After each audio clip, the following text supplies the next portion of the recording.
வணக்கம். உங்கள் JKR Lakshmi Kalyan YouTube சேனல்ல கடந்த பதிவுல நம்ம வேல்மாறலுடைய பொருள் சொல்றதா நம்ம சொல்லியிருந்தோம். வேல்மாறல் ஒரு 16 பாடல்கள் இருக்கின்றது. அந்த 16 பாடல்ல முதல் பாடல் என்னங்கிறத இப்ப நம்ம பார்ப்போம். முதல் பாடல்ல என்ன கருத்து கூறப்பட்டிருக்குன்னா, அருமையான கருத்து அதில இருக்கின்றது. அதாவது ஒவ்வொரு பாடல்லையும் வேல் என்ன செய்தது? வேலினுடைய சிறப்பு என்ன? இந்த வேல் எத்தமைய சக்தி உடையதுங்கிறத அருணகிரிநாதர் சொல்றார். முதல் பாடலை இப்பொழுது நம்ம பார்ப்போம். "பருத்த முலை, சிறுத்த இடை, வெளுத்த நகை, கருத்த குழல், சிவத்த இதழ், மரச்சிறுமி விழிக்கு நிகராகும்." ரொம்ப சுருக்கமா சொல்றான்தா எப்படின்னா, வள்ளிநாச்சியாருடைய அந்த திருவிழி பார்வைக்கு இந்த வேல் இணையாகும்ங்கிறது மைய கருத்து. வள்ளிநாச்சியாருடைய அந்த அவள் அங்கங்கள்ல இருக்கக்கூடிய ஒவ்வொன்றும் என்னென்ன தொழில்களை செய்கின்றது என்பதை அருணகிரிநாதர் கூறுகின்றார். முதல்ல பார்த்தாச்சுன்னா பருத்த முலை. பருத்த முலை என்பது என்ன என்று பார்க்கின்ற பொழுது, சிவபெருமான் 5 தொழிலை செஞ்சிருக்கிறார். 5 விதமான தொழில். சிருஷ்டி முதல்ல. அதாவது படைத்தல். ஸ்திதிங்கிறது காத்தல். அதற்கப்புறம் சம்ஹாரம்ங்கிறது அழித்தல். அதுக்கப்புறம் மறைத்தல்ங்கிறது திரோபாவம்ங்கிறது மறைத்தல். அதுக்கப்புறம் அனுக்கிரகம்ங்கிறது அருளுதல். இந்த 5 தொழிலை சிவபெருமான் செய்ததாக இருக்கு. இந்த சிவபெருமான் 5 தொழிலை எப்படி செய்கின்றார்ன்னு பார்த்தாச்சுன்னா, உங்களுக்கு நடராஜர் உடைய உருவத்த நீங்க கற்பனை பண்ணிக்கிடுங்க. நடராஜர் கையில என்னெல்லாம் இருக்கிறார்ன்னு பார்த்தாச்சுன்னா, அவர் கையில உடுக்கை இருக்கு. இந்த உடுக்கை படைக்கும் தொழிலை செய்கின்றதாக பொருள். படைத்தல்ங்கிறது அவர் கையில உள்ள உடுக்கை இந்த படைத்தல் தொழிலை செய்கின்றது. அதுக்கப்புறம் காத்தல் எது என்று பார்க்கின்ற பொழுது, அவர் அந்த தூக்கி நிற்கின்ற அந்த திருவடி. ஆ அந்த தூக்கி நிற்கின்ற அந்த திருவடி தான் காத்தல் தொழிலை என்ன செய்கின்றது? செய்கின்றது. அப்ப அழித்தல் தொழிலை எது செய்கின்றது? நடராஜர் கையில் இருக்கக்கூடிய அந்த நெருப்பு அழித்தல் தொழிலை என்ன செய்கின்றது? செய்கிறது. சரி, இப்ப படைத்தல் பார்த்துட்டோம், காத்தல் பார்த்துட்டோம், அழித்தல் பார்த்துட்டோம். அனுக்கிரகம் என்ன என்று பார்க்கின்ற பொழுது, நடராஜருடைய அந்த கைகளை பார்க்கின்ற பொழுது அபயகரம் என்று சொல்வார்கள். அந்த அபயகரத்தை காட்டி நடராஜ பெருமான் என்ன செய்வார்? இருப்பார். அந்த அபயகரம் என்பது எதை காமிக்கின்றது என்று பார்த்தால், அனுக்கிரகத்தை காமிக்கின்றது. அனுக்கிரகம் என்றால் அருளுதல் என்று அர்த்தம். இறைவனுடைய திருவருள் இல்லாமல் இந்த உலகத்துல எதையும் செய்ய முடியாது. அந்த அனுக்கிரகத்தை அந்த அபயகரம் கை என்ன செய்கின்றது? காண்பிக்கின்றது. இறுதியாக மறைத்தல். மறைத்தல் என்பது எதை காண்பிக்கின்றது? அது அத்திரோபாவம் என்று சொல்வார்கள். பஞ்ச கிருத்தியங்கள்னு பேரு. நம்மளுடைய வரலாற்றுகளை எடுத்து பார்த்தா, அந்த 5க்கு ரொம்ப முக்கியத்துவம் குடுத்திருக்காங்க. நீங்க பார்த்தாச்சுன்னா, ஒரு ஜோதிடர்ட்ட போனா பஞ்சாங்கம் பார்ப்பார். 5 அங்கங்கள் இருக்கும். ஒரு தேவாரத்துக்கு போய் நீங்க கோயில்கள்ல கும்பாபிஷேகம் படிக்கின்ற பொழுது பஞ்சபுராணம்னு 5 புராணங்கள் என்ன செய்வாங்க? படிப்பாங்க. நம்ம ஒவ்வொன்னிலயும் 5க்கு முக்கியத்துவம் கொடுத்து நெறைய இருக்குது இப்படி. ஆமா. ஒரு திருவிழா உற்சவங்கள் எடுத்துக்கிட்டோம்னா, பஞ்ச உற்சவர்கள் வருவாங்க. பஞ்சமூர்த்தின்னு சொல்லுவாங்க. பஞ்சகுமாரர்கள்னு சொல்லுவாங்க. இப்படி நெறைய பஞ்சதந்திரம்னு சொல்லுவாங்க. இப்படி 5ங்கிறதுல கிட்டத்தட்ட எவ்வளவோ விஷயங்கள் இருக்குது. ஏன்னா வைணவ சம்பிரதாயத்துல கருடாழ்வார் பிறந்தது அந்த கருட பஞ்சமிங்கிற அந்த 5வது திதியில தான் கருடாழ்வார் பிறந்தது. அதனால இந்த 5க்கு முக்கியத்துவம் கொடுக்கப்பட்டுள்ளது.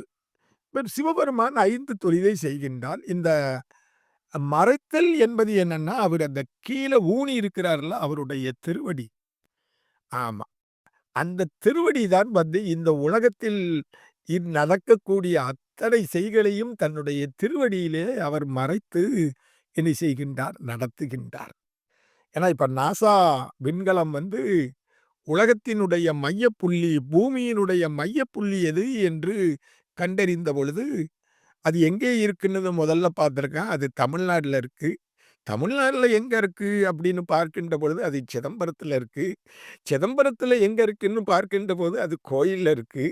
கோயில்ல எங்க இருக்குன்னு பார்க்கின்ற பொழுது, எம்பெருமான் நடராஜப்பெருமானுடைய திருவடியில அது இருக்குது. அந்த சிதம்பரம் கனகசபை நடராஜருடைய திருவடியில தான் இந்த பூமியினுடைய மையப்புள்ளி இருக்குது. இந்த பூமியவே தன்னுடைய திருவடிக்கு கீழ மறைத்து என்ன செய்கின்றார்? இந்த உலகத்திற்கு அருளுகின்றார். ஆமாம். இது சிவபெருமானுடைய 5 தொழில். இப்பொழுது வள்ளி நாச்சியாருடைய 5 தொழில்கள் என்னன்னா, முதல் தொழில் வந்து படைத்தல், பருத்தம் உழல்.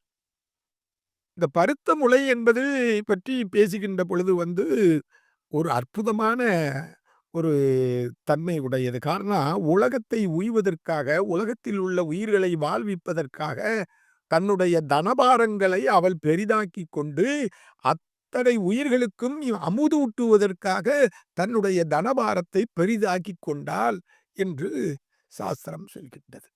அவளுடைய தனபாரத்தை பெரிசாக்கிக் கொண்டதனுடைய நோக்கம் என்ன என்றால், இந்த உலகத்தில் உள்ள உயிர்களுக்கு அத்தனைக்கும் அமுதூட்ட வேண்டியது. ஒரு படைத்தல் காரியத்தை இ வள்ளி நாச்சியார் செய்கின்றார். ராமகிருஷ்ணர்ட்ட போய் கேட்டான் ஒருத்தன். என்ன கேட்டான்னா, "கடவுள் என்ன காப்பாத்துவானா? என்ன கைவிட்டுருவானா?" அப்படின்னு கேட்டான். அதுக்கு ராமகிருஷ்ணர் சொன்னாரு, "அடேய்! 5 மாதத்திற்கு அப்புறம் பிறக்கக்கூடிய ஒரு குழந்தைக்கு, இப்பொழுதே அந்த தாயினுடைய மார்பகத்திலே உணவை தயார் செய்து கொண்டிருப்பவன் இறைவன்னாரு." எப்பேர்ப்பட்ட கருணை பாருங்க. அ ஒரு 4 மாசம் கழிச்சு பிறக்கக்கூடிய குழந்தைக்கு, அந்த தாயினுடைய மார்பகத்துல, தனபாரத்துல இப்பமே உணவ தயார் பண்ணிக்கிட்டு இருக்கானா, ரெடி பண்ணிக்கிட்டு இருக்கானா. அப்ப 4 மாதம் பிறக்கக்கூடிய குழந்தையே காப்பாற்ற வேண்டும் என்று நினைக்கின்ற அந்த இறைவன், உன்னை கைவிட்டுருவானாங்கிறத. அப்ப அந்த தாய்மார்களுடைய இயற்கை அமைப்ப பாருங்க. அந்த குழந்தைக்குரிய உணவை 4 மாதத்திற்கு முன்பாகவே என்ன செய்கின்றது? தயார் செய்கின்றது. அப்பொழுது அவர்களுடைய தனபாரங்கள் பெருக்க ஆரம்பித்து விட்டன. வள்ளி நாச்சியார் உடைய தனபாரம் பெருத்ததனுடைய அடிப்படை உலக உயிர்களை உய்விப்பதற்காக. இந்த உலகத்தில் இருக்கக்கூடிய உயிர்கள் அத்தனைக்கும் அமுதூட்டி, அதை வாழ்விப்பதற்காக பருத்த முளை என்று சொல்கின்றார். அபிராமி அந்தாதியில ஒரு இடத்துல வரும். ஆமா. கருத்தனங்கிற ஒரு பாடல பாருங்க. ஆமா. கருத்தன கண்ணன வண்ண கனகவிற்பின் பெருத்தன பால் அழும் பிள்ளைக்கு நல்கின அப்படின்னு வரும். அம்பாளுடைய தனபாரம் எதற்காக பெருத்ததுன்னா, இந்த உலகத்தில் உள்ள ஜீவராசிகள் அனைத்துக்கும் உய்விப்பதற்காக அம்பாளுடைய தனபாரம் வந்து பெருத்திருந்தன என்ற ஒரு ஒப்பற்றை கருத்தை ஒரு வார்த்தையில அருணகிரிநாதர் சொல்லியிருக்காருன்னா, அந்த முருகப்பெருமான் அவருடைய நாவில் எழுதிய அந்த ஒப்பற்ற அருள், பேரருள் என்னங்கிறத நீங்க பாருங்க. பருத்த மொழி. சௌந்தரிய லகரியிலேயும் கூட ஆதிசக்கர பகவத் பாபா வந்து அம்பாளுடைய ஒவ்வொரு உறுப்புகளையும் சொல்கின்றார். இங்க வள்ளி நாச்சியாருடைய அங்கங்களை அவர் என்ன செய்கின்றார்? விவரிக்கின்றார். இப்பொழுது பருத்த முளை வந்து படைத்தல் தொழிலை செய்தது. வேல் எதை படைத்தது? ஒரு கேள்வி கேட்க வேண்டும். வேல் எதை படைத்தது என்று பார்க்கின்ற பொழுது 2 அ காரியங்களை வேல் செய்தது. திருச்செந்தூரிலே சூரசம்ஹாரம் முடிந்தது. முடித்தவுடனே அந்த வேலை கொண்டு என்ன செய்தார்? அந்த பூமியில் கடற்கரையிலே வைத்தார். வைத்தவுடன் அதில் படைக்கப்பட்டது தான் நாழிக்கிணறு. ஆமா. வற்றாத ஊற்று போல இருந்து வருகின்ற பக்தர்களை எல்லாம் நீராட்டி, அவர்களுடைய பாவங்களை எல்லாம் போக்குவித்துக் கொண்டிருக்கின்ற அந்த திருச்செந்தூருடைய ஒப்பற்ற தீர்த்தம் எது என்றால் நாழிக்கிணறு. அது சாஸ்திரத்துல அதற்கு பேரு வந்து ஸ்கந்த புஷ்கரணி. ஆமா. இறைவனால் உருவாக்கப்பட்டதல்ல. திருச்செந்தூர் முருகப்பெருமானுடைய வேலினால் படைக்கப்பட்டது அந்த ஸ்கந்த புஷ்கரணி என்று அழைக்கப்படுகின்ற நாழிக்கிணறு. அதற்கப்புறம் வயலூரிலே வந்து ஒரு அற்புதமான கண்ணாடி தடாகம் என்றை இந்த வேல் படைத்திருக்கின்றது. இப்ப வேல் எதை படைத்தது? அம்பாளுடைய தனபாரம் எதை படைத்தது? இது இரண்டையும் ஒப்பிட்டுத்தான் என்ன செய்கின்றார் அருணகிரிநாதர் கூறுகின்றார். அடுத்தது சிறுத்தை இலை. ஒரு பெண்ணினுடைய தனபாரங்களை எது காக்கின்றது என்று பார்த்தால், ஆ அந்த தனபாரத்திற்கு கீழே இருக்கக்கூடிய சிறுத்தை இடை. சிறுத்தை இடை என்பது காத்தல் தொழிலை செய்கின்றது. சிருஷ்டி சொல்றோம், படைத்தல் ஸ்திதி. ஆம். நம்மளுடைய முக்கடவுள் சொல்றோம். படைத்தல் பிரம்மா, காத்தல் விஷ்ணு பகவான் அப்படின்னு சொல்றோம். அப்போ இந்த ஸ்திதி என்ற காத்தல் தொழிலை அந்த சிறுத்தை இடை செய்கின்றது. வள்ளி நாச்சியார் இந்த உலகத்தில் இருக்கக்கூடிய எல்லாவற்றையும் காப்பாற்றுகின்றார். அந்த வேல் எதை காப்பாற்றியது பார்த்தோம். இந்த சூரபத்மனுடைய சிறையிலே அடைக்கப்பட்டிருந்த அந்த தேவர்கள் அனைவரையும் காப்பாற்றியது. இந்திரனை காப்பாற்றியது. அது மட்டுமல்லாமல் கிரௌஞ்ச மலையை வந்து தகர்த்தெறிந்து அங்கு அந்த சிறையிலிருந்து விடுவிக்கப்பட்டு தேவர்களை எல்லாம் காத்தது இந்த வேல்தான். அது மட்டுமல்ல சூரபத்மனை இருந்து இந்த தேவர்களை காப்பதற்கு மட்டுமல்லாமல் திருப்பரங்குன்றத்தினுடைய மலையிலே நக்கீரர் வந்து என்ன செய்தார்? சிறையில் அடைக்கப்பட்டிருந்தார் பூதங்களால. அப்போ நக்கீரர் அங்கே இருந்து உன்னை ஒழிய ஒருவரையும் நம்புகிறேன், பின்னை ஒருவன் யான் பின் செல்லேன், பன்னீர்கை கோலப்பா வானோர் குடிவினை வீத்தருளும் செந்தில் பதிவாழ்வேங்கிற மாதிரி அந்த திருமுருகாட்டுப்படையை பாடுகின்ற பொழுது இந்த வேல் போய் நக்கீரரை அவரை அந்த பூதங்களில் இருந்து விடுவித்தது. அங்கேயும் நக்கீரரை காத்தது இந்த வேல்தான். என்ன சூரபத்மனிடமிருந்து தேவர்களை எல்லாம் காத்தது இந்த வேல்தான். அம்பாள் உடைய அந்த சிறுத்தை இடை இந்த உலகத்தை காத்தது போல வேல் காத்தது என்று சொல்லப்படுகின்றது. அடுத்தது பாருங்கள் வெளுத்த நகை. வெளுத்த நகை என்பது பார்க்கின்ற பொழுது முடிசார்ந்த மன்னரும் முடிவில் பிடிசாம்பலாவர் என்று சொல்வார்கள். அந்த சாம்பல் என்பது வெண்மை நிறம். வெண்மை நிறத்துக்கு இங்கு வெளுத்த நகை, வெண்மையான பற்கள் என்று சொல்கின்றார். வெண்மை என்பது சங்காரத்திற்குரிய ஒரு வார்த்தை. ஆமா. அந்த கடைசியில போறது ஒரு பிடி சாம்பல் தான். வெள்ளையா போறதுங்கிறது. அந்த அழிந்து கிடைக்கக்கூடிய ஒரு பொருள் வந்து அதுதான். அதனால இத வெளுத்த நகை அப்படின்னு சொல்றாப்ல. இப்ப வேல் எதை அழித்தது? சூரனை அழித்தது. சூரபத்மனை அழித்தது.